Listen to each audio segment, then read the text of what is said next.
Adishima medam asise munya bretwen ya febra so se ye hye enkomo twetwe na se na ene nipa be kamisa ye Manuel Dako MPP communication team no waka ho na fe Haruna Amaliba Kingsley wono so NDC communication team no kan minu eno party na yiwo mo so mbesi o manan wo na anadwe edwumedie so na ene ye enkomo ye bedie no efa basa ye siye be na wotwe ene na kakra ni etwa mu ewo emnasebedwam vetting committee na se na meeting wase sorry ye man konua sese ye ne ma hodo bi e course no speaker ti committee se committee ni asem no mu hwehwe mu na dom kuma emnasebedwam e kire se nya de ombeko na woma akoko yakototo ma no na de omunim fa asem no ho no woma tumi aka de omunim enne committee ni transe ndwumedi ba wi anesa yebisa se de pa anti ena dom kuma ne se wo mo enko yebidi hu nkomo na fe yahwe mampani mahama nso nefu aduasani a oba aban mu no yehwe se bosha hodo hye se first 30 days no dobe ye no otumi aye anase ontumi enyeye abidwafo ndamase ne momere na mamo akwaba na Manuel mamishes enfamfru so de potinti na ad hoc committee no mo se monko de potin na sintia mo se monko na yamre ne bechiche ne pepepe me more 5 minutes Jacob Namdase mame fa kwanya we Afenchia the former vice president Dr. Alhaji Mahmoud Bawumia ene ne hokafo Haji Samira Bawumia Jacob na what Abidjoku as parliament Yejidi say once Abidjoku be at minority are make so many ya can sembi actually adwin on so many things there a dimutinti my pa ejakwabna the fact say yenjin di say owura bedra obi e wose o chair such a committee o share ninsem sembi a waka in parliament okay embre bi na minority by then na majority in parliament oka assembly say baby omote no omakwa kwotena the majority side na say MPP for ebo omo hu musuo ebe majority side na ombe bo omo na ejakwabna o sha obi a waka sa assembly da onfata say yede ne besi Abidjoku a wo se ehwe assembly a we bata chaos on ejakwabna so because obi a all track record for example obi all track record say we di bone de wo de ne say on betina kan say mbedi bone asem enye den so that's obedi na so be hwehwe mu no de ho report akwakokoma yes asem di nko na asem hwehwe mu sonko so he doesn't really get the locals to even go because asem odi kan say yakwakotena domkuma domkase afa moye majusa betan ye bebo okay na no asem na no ansem eneyi nika if say one kasa wo track records obro ho track record obro bi na so na na kan odna no kan say MPP for eben omo side na ombebo ye den ombebo MPP for nti what make it this statement some time ago yenjin di say wo na o say wo tena Abidjoku bi aya paw say omo tena KK bia samaye den akoso e parliament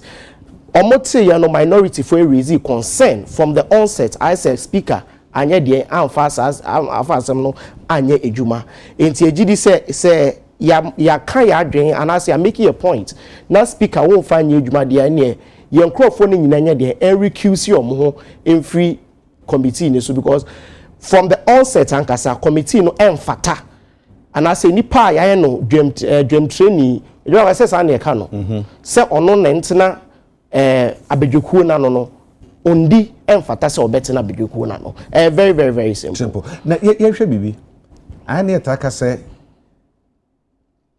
messenger no necessary ya de adwene ko no so say message na say ya de adwene ko so say de omo ye no bibi a ye obi ani che TV so obi a ehwe ensem mo bisa ne anu yi omde ma ntimi ameti ha sei betumi aka saving do make committee no ho but obia dance di ode ba ye any evidence a omde support ye video so ye nasefo no ma menya fair idea of whatever transpired wo parliament sada no enti so mo koka be different from the yehunu na eno enye possible sa enti adenti na monko na se moko na se koba se bia report no enti say it's not the true reflection of the see sada no any witness in some of mo kan adoma ka say ha papa we mbeka say that's what can say enti ne ekoye ensem e kan Ghana fo nyina Ghana fo mu hunu ye no report of no ba hu se wadane ani then which when nyina so bi a emodu ana no so ntumi nye isa Yakabra from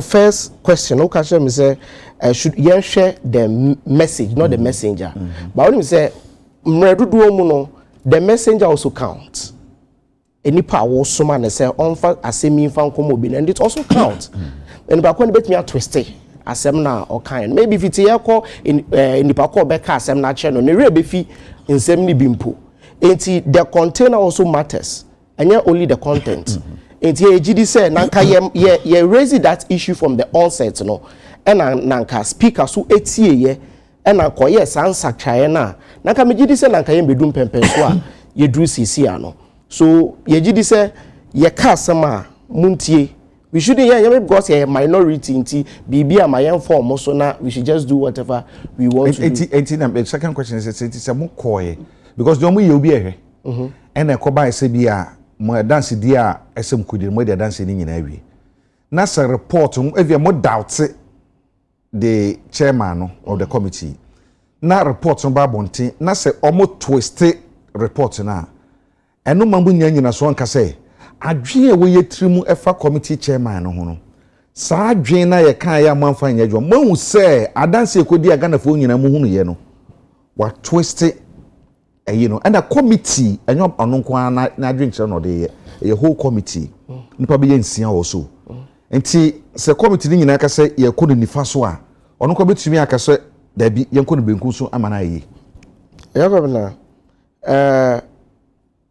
de bia say ye make conversation and I say ye kan yen say bia de bia ye focus ne e be reaction no enye action no because the and some are okay you know by say on kayenko after ye nanka ewie ye na agina ewie ye no so asem no I make ye argument identity na ye make argument from the onset na and in term na ye solve bibi answer ye move it to even the end. I hope you get it. It is from the onset nanka sample you raise concern no ke wo so mutie na correction na wo so mo ye na nko mo ye efi ho answer later ne abekas oh report on de ba impo enye accurate report. Okay me da say amaliba utie de da ko kanu a na say omuhunu bibi efa committee chairman no ho ama omo draw speak attention with the hope say ka speaker so be tie per the okano the comment bi a oye bribi abesin ko se yeti don kwase afa no munim no moba ye bebo mo nti obi na nka senti no on sem fata se yeti abedwaku a efa basabasa ho no kogina no nano ena yi ne kai mameti won so standard minority na fa no mo ena mo aba mu mo ena speaker committee no so be ka se mo nkrofo nkwa na ewo mu the minority kan no mo no mo ye adwene on no mo ye adwene a adintra 5 minutes. Senior, I mean, China, in Germany, I mean, show had a mean chair, your hufwa, almost here, and him ray. You cause somebody say, one about time bonnie, it will fear, and my battier air. Now, your body, a sham ramping is a duet. So, soon a body, a tumra subua, duet crona, also.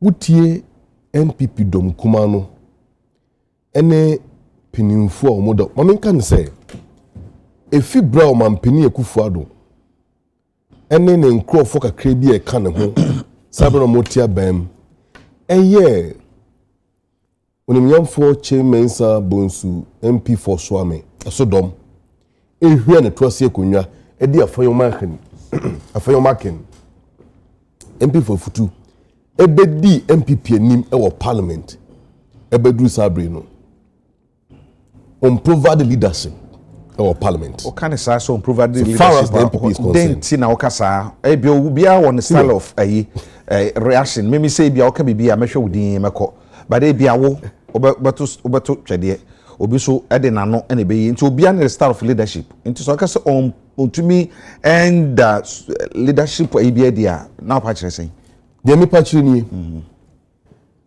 so open an institution that was exhibit that level of candor and a respecter, it should be the MPs.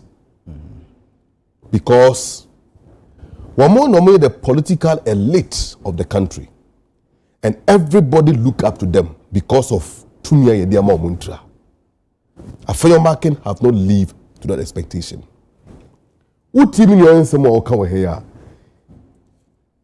He is engaging in misguided emotions and frivolous allegations without any factual basis. As someone who can't see America. If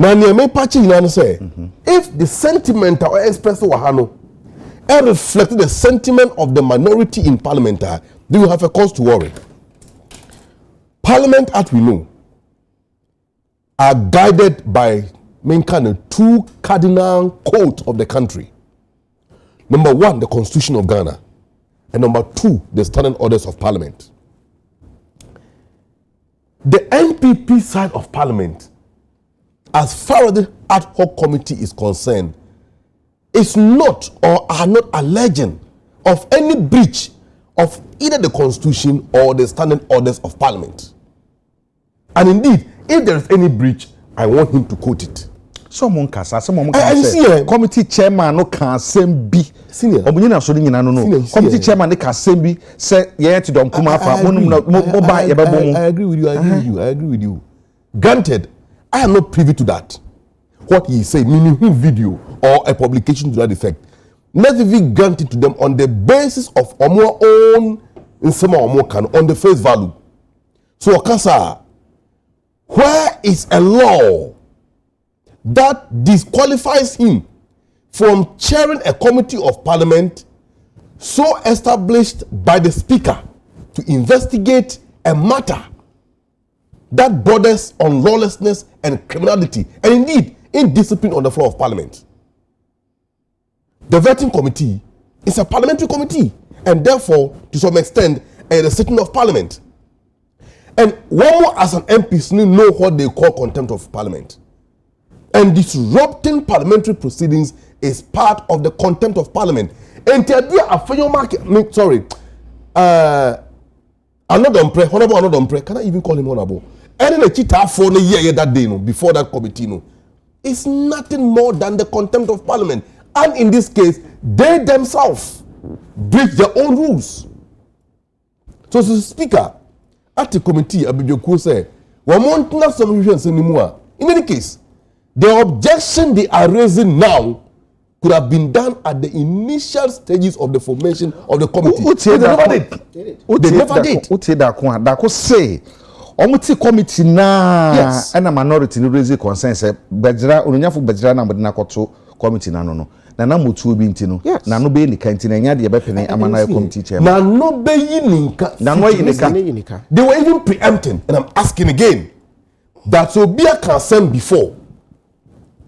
I feel Alexander, or the same Mr. Alexander. I don't pray. Okojina or kind queen of. Your Baba answer one so. And what say? Me person. Oh yeah, NPP Nina who end this news. Me person. You concentrating. That is qualifying him to lead the NPP side in Parliament. Or you're part of the parliamentary leadership. Oh yeah. And some more can senior. It does not have any basis. You know why they are running away? They are running away because when literature man reading a crowd online, say they are alleging that the committee, is trying to cross-examine woman Crawford on camera, which they're not comfortable with. The idea I feel feel all the ones on the bike. Exactly. And to say during the cross-examination, they will be exposed. Now, person say Ghana for say, look, and particularly to the NDC, Ghana for had to about over 2/3 MPs, NDC or Parliament just the last year elections. They gave us a very simple message. The NPP have been a destructive political entity. Go to Parliament, President Mahama occupy the Blaster, the Flagstaff House, govern the country and fix the mess the NPP have sunk us in. And it doesn't matter whether they take part or not. Ghanaians have given them a mandate of 4 years And the clock of that 4 years, began from January 7 when President Mahama was sworn into office. And the time is still tickling. We should focus on fixing the mess of the country. These destructive tendencies and diversion tactics being deployed by the NPP. Okay. They have no case. And for me, the earlier they apologize to the people of Ghana, program near no more job from so tune near Queen, no more than Santa Moa. And the problem Ghana for who say, and go for at least among whom, okay, no more, and be a child be among whom about me. That's that may I share. A binamo can be say, a camea say, Moshe de Nina Subia. Na ade ampo samoya na so mbo ye so obia oni ahoden na no den so kan se ebebo no nto ebibia se na bi obia behu se ebia oye bibia man so nya hwe e san se strategy tactics bi na mo adapt se mo de be ye adwuma na se bedwum e san se de odunyamfo anodom play sorry the kan ye se majority in parliament led by Mahama Yarga, if they are not reasonable enough, there will be no peace in parliament. Internet come here say, Mashada, and my imagine say, Mode sa huye no takashin before Musa na mudina Musa. Obi kasa uji tu say esaneti senti sanso dia adenti ena come here say in some kind be say ye bujem ama huye to me abey Jacob now me person me tesa me na before I come to that let me am making a submission or say Ghana form omutu me to third in parliament but na say ya no moko parliament ni here just 92 no ma ye juma omunya into that means from now they've started disappointing the ordinary Ghanaian say e kasa say akra ejuma Ghana for the share NDC for onsa our parliament or must I some more disappointed Ghanaians because they just needed 92 to form quorum no mo dia ye adwuma omonya so wo e Ghana ni bia wo hwe me na anadwi a wo si senya menua na amaleba eken ugina so to abama ndi so omo fa MPP kranko gu baby no omonya adwuma o must I some more disappointed mo e jakwa na MPP party no nyese e pese ye disrupt parliament and I say yes say aban adwuma wutie yewra afenyo makina de bi obeka se bia o say tie me mba se mba be say aban adwuma de ehia ne se baby amrada no ye mfa nto ho because penifo say baby ade da no wan fa nto ho a efirito let's say for example e joka bena e dana na ye vete nkrofo the initial numbers yes say ba be vete nkrofo 3 ye wo ho ane de ba kwa be kan na adane 4 ne de ba kwa be kan na adane 5 ye wona de na de by 6 uba ne sana like you are ajeju ade awo nyina say wo ye in bad faith ye ba be shejumedi na say you gave a number ada na yen stick it to that particular number utie yewra afenyo makina I said ade omo be ye bia they don't evolve in by the end of the day no omo pese or pending the consent to is that the reality say a whole vetting committee Orunyanfo Afremakin a ranking member of that committee. Yes. Bibi ombe bia no nim ho hwe eya no akotena ho na de ombe no maye. Is that what you are implying? Say odin tra. Let's say for example, Nansenya na ye approve ora okujeto ablakwa.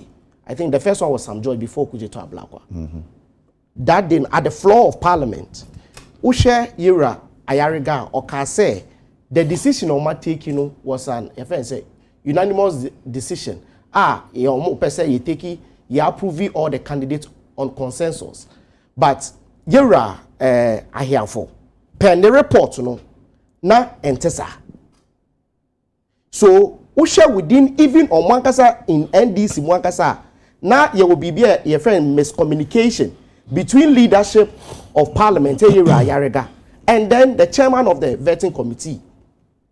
Yera afenyo market na momuti ase say document bi omoka so omode beba me nsanka ni nyina so asem o kan nyina na enokre e wo parliament wo nyina e che sa asem a o kan nyina e ye nokre sa mo ba the table na mo ba with clean hands mo ba with cooperation a e beboa na aban adwuma na mo person because MPP ni abemu enye MPP ne be ya aban adwuma ma no mo a mo wa be mu no se mo ba na mo ba with a cooperative mindset ebeboa ba se bibi a mo pese mo twist emra no na mo ye de mo pa NPP as a political party even though you're a minority mighty minority nti mo mighty minority na mo ye no ebra ekoba ese nipa num ene aveti o mawie na so mo de beba be ka ho a anka under normal circumstances ni die no obuo kwan so enonyam mu no ede na ese mo ye se esese mo soreko na ye de hunu se wadi mu hunni ana se esese ye sese nkuniema na kwa se ye se mba boy kwoto ene se mba se niema na mudi ohin anka wosusu se anka se mutumi ye mudi ohin anka wo gidi sanka that should have been the right thing to be done. Obi a wendi ne hu nipa a minority if you say okacha akwala say majority and minority majority na okay okacha akwala say suade we yedu ha mesane na se wudu wona wo nsuane akwala na osu wanimu koja kwa na meboa enti se wakacha am say be vet a number of people now you are abusing enipakone leniency a e den yes oye e den that ja kwa na dey no mo ye on that particular day, they protested against Adie Kosunina. Unfortunately, they say it was just unfortunate. And your intention some obey Bibiza. Really? Yes. What's a video no? I share the course. Watch a video no. It's in somewhere. MPC ni be ka ene anama hu de binum tu ye de nkonwa sisi ne maso. I think say onyan for Ochirbefi New Job in South MP. I can't send be I called and send be on social media say or say the only thing they could do that time no. And they say on the Saki also no baba say no baba no motive they say no crash can start there. Why should it be so? Oh, you call university, I'm still in the university. There are sometimes a protest it pie. No matter how gentle you are, during protest, no only baby our gentility neko. So when they are mounting a protest against something, and America no, unfortunately say BB says here, but within them, and yet deliberate things so ya say ade. Debbie, they were protesting against Adia Aircourse, and unfortunately, they see. It was an unfortunate incident, but any deliberate incident. Say yes, yes, I didn't a committee na ba. Na ebia, what they na make us say, unipa na order no cry them, we dey fan into nchempu for them be fan into nche say committee no aba. Na ebia, mako committee wo. The entire year ade no, we ni na ye.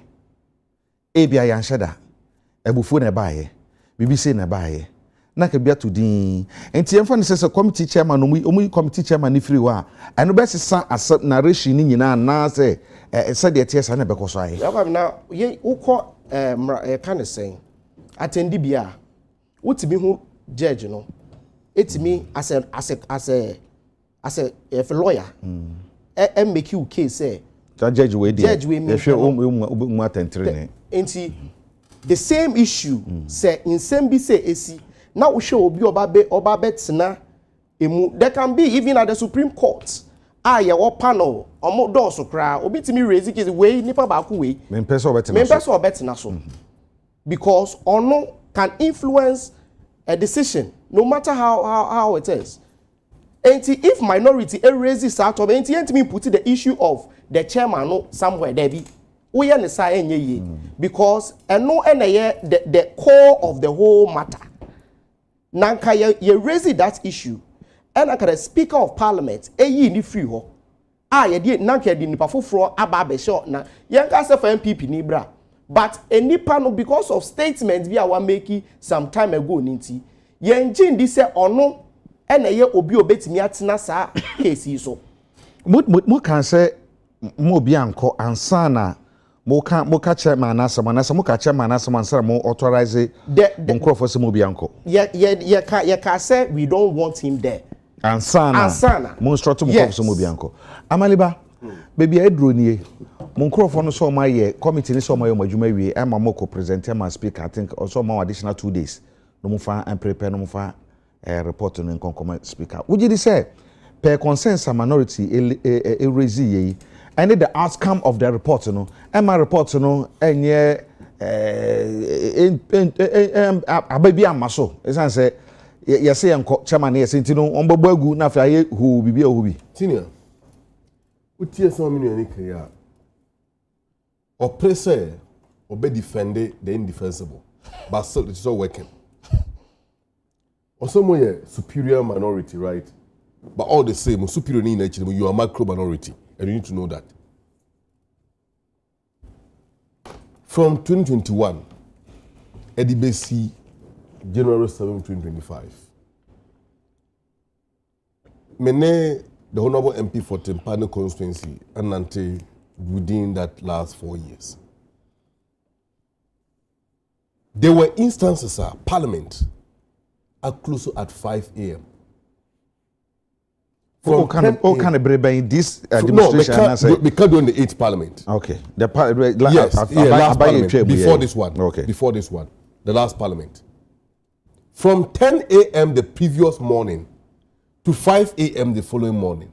Look at the number of hours. Particularly getting to the end of the year, buying at the budget, at Parliament, appropriation bills need to be approved and all other stuff. Let's even grant it that the vetting committee are buying an answer majority side are presented 3 members to be vetted. After vetting 3 members, or more sneaky edit 2 are become 5. Most is that right? But we are paying you. The vetting committee are paid. Have they complained about the allowance of Mojiana? So what it means is that the longer you vet, the more you are paid. In any case, let's grant it. And I have told you, and I'm telling you, sir, Parliament make transit fee and not part 10. Edikosi ahomachino num the following morning. You better do hamadi achenda because I was part of it. Let me Parliament throughout the night. And this Momo say near the nipa 2 abeka ho montiasia senior in the civil organ of government like Parliament. What do? Who's original how my instruction say? Basa koto form 1 to 2 cables, Is that how you should behave as an honorable member? Who did I not umbre? So I say edu baby o gentility to me. Hey, no, you see, if that is the case, could be able to make the bonnet akojam running say I was innocent or I didn't know. Ignorance of the law does not excuse any man because, according to Oliver Wendell Holmes Jr., this is an excuse every man who plead. It does never exculpate any of them from that indisciplined behavior put it out. So whether you participated in that meeting committee or not, the fundamental point here is that the Speaker of Parliament have the powers under Article 103, if I'm right, to consult the committee to investigate it. The committee in the Omo decision by Parliament.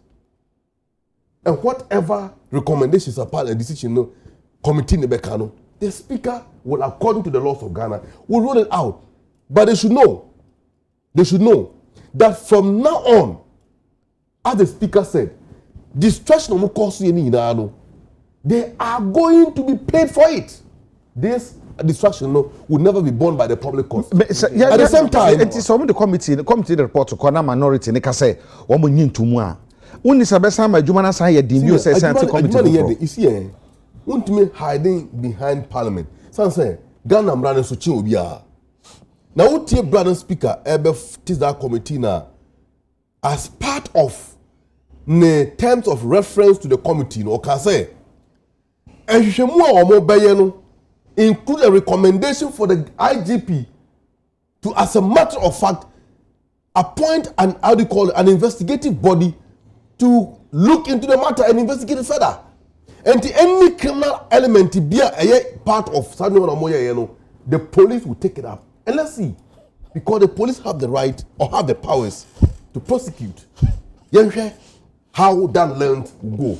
But senior, see here the behavior of our Markin and a minority group in Parliament is going to jeopardize our democracy, and that is not what Ghanaians intended. It's completely, condemnable, and nobody should countenance it at all. And tell me, you are a young man. You have many years to pursue politics. I was expecting you say you condemn it. If NDC side no more yes you condemn it. So few months out soon about you condemn it for us to move on. Say mrase bedwe for pa ya to abayi mo nimuyam for. Oba so reja on say to cables no. Tam konwa no so see table no so and you begin pulling desk every now and then. Only say oh yes I there express with dissatisfaction. I mean senior you don't understand that me that say you for 1 minute. Exactly we call you as man saying anymore. A good girl mrase bedwe for 1 minute in fine and sorry. You for 1 minute in fine sorry.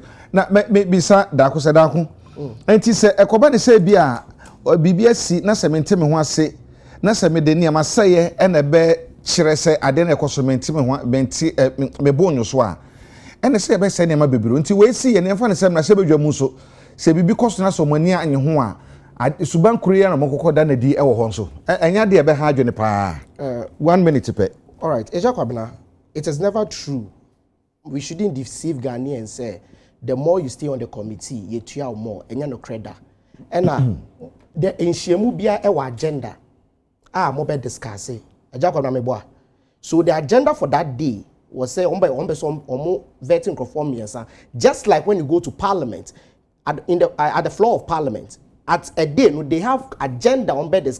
When it takes them to the next day, they are still within that particular agenda. In fact, before all like this particular situation. Second thing also they say, we have to condemn. Sometimes it's impossible. Say NDC for no more krom for so many years, and I say John Mahama Winnie ya no more ba krom ha. Yeni krom ha na there's no be. Efa speaker Akonya eto twene chaos of course NDC for ebe condemn no. I was expecting him to also condemn Yera Bejra in some more kind back then or condemn no. Se began here won obi nye enti one condemn enti no musu se nye kura musu right there be assuming who the moral right say umo ase ene de what about morality mu your moral element ebe se ne me nwa panic ase e was say condemn we your boy enti expecting to listen enti NDC for anye nie sabre no o man condemn de obi yeye enti se ne se sia se de obi an condemn the previous the issue enti no this time around there say as obi a hun sade ne enkoye no o condemn anye ye utie masema from the beginning catch us say it is unfortunate say the see any see it wasn't deliberate say your side of the vetting committee ni beye bibisa but that moment was a protest moment when you are protesting now sometimes you don't know what you are even doing it's a protest moment so when a protest is going on you might not even know the element and I'm say me say enya fe na was say mo make say mo bia oja kwa mo bet bia condemn because you might be neutral but me maleba ebi si e won ne penso wentimi e bi na no anka hwe enti enye ene no be preach morality a che okay me that say what see I think that and so condemn they were possessed by the spirit of elephantosis until 1 minute near sorry but I can say o part sembo ya boa sebio ene che say usuban so no so no enye pe in any case protest where everybody can protest right. That's what we call non-violent resistant protest. There were instances, even when you were 137 to the NDC plus one minority, one independent candidate. Government business, or parliamentary. For instance, during the passage of levy, you can imagine that Menkano struggles across our parliament. But in all these times, Speaker ate me to a poor. So his argument is so tense, you were to a poor. No question leadership of parliament. Maybe 1 hour 30 minutes to what prevented you from engaging leadership behind the scenes and settling these matters amicably? You can return back as well. For 1 or 2 reasons, the committee is tight and we are retiring and resume the following morning. Nothing will take away from you. Now, what justification is say? You are trans your bread and you go from the 2 cables. I'm saying intentional. I'm saying intentional. Yeah, intentional. Senior, there is nothing you can say to, justify this. You have 2 cables. Not on prejudice, or more supervision or instructing. Must a cable way to know. Microphone buno. It's not yeah. The videos are we first here. When you were speakers what the committee. You investigate what you see, it simply doesn't add up. So my brother, whether you like it or not, the wrong thing have been done. Let's condemn it. Nemu ko ye dinti so mind because that's why we Ghana fortune your mother ma NDC na dey abedinu ha. That to call now so bit the MPP so china. Nani so yes had the call now man ye call say. Me da say Haruna Amariba Kingsley na Okasawi sisi na oba ma NDC na fe Manuel Dako ono so eba edema MPP. Unfortunately ye brain nti 30 days of John Dramani Mahama na memoni ntumi ani hu komo na am say ye documentary be before the news intino I think say mo tumi ehwe kakra brepa mu no chen no pa menim say adechinsoma ye bedi hu enkomo na mo no committee no de wonjumede na mehwe bia kwanhwe kakra nipa bia na mo nyamra se bedwafo mo ko ho na sefo nyina no yeto safre bi ma binu mu ebeka de mo hu ne ye ene hu semsem ti the report ne ba ye behwe say de ne bepie mu ede fia bepie mu aba se dom kuma no ebeje se bi asotwe bi na omo se nya asotwe bi na omo so meje atomo so mo nyintumo no ye beka na eje beka bi na adomdom ye na so mo de report no ba wi a gina sie bi ebekoso bia no ye beba abedi hu komo bidin e de agya kwabena mene abena bayi nya no ene ye de kasebo no bremu ye de mo se papa ye ho aya adomo cha no pa adechinsroma ebeba ya kra mo nyina ma mo nyina mo ne hwe ma mo de yi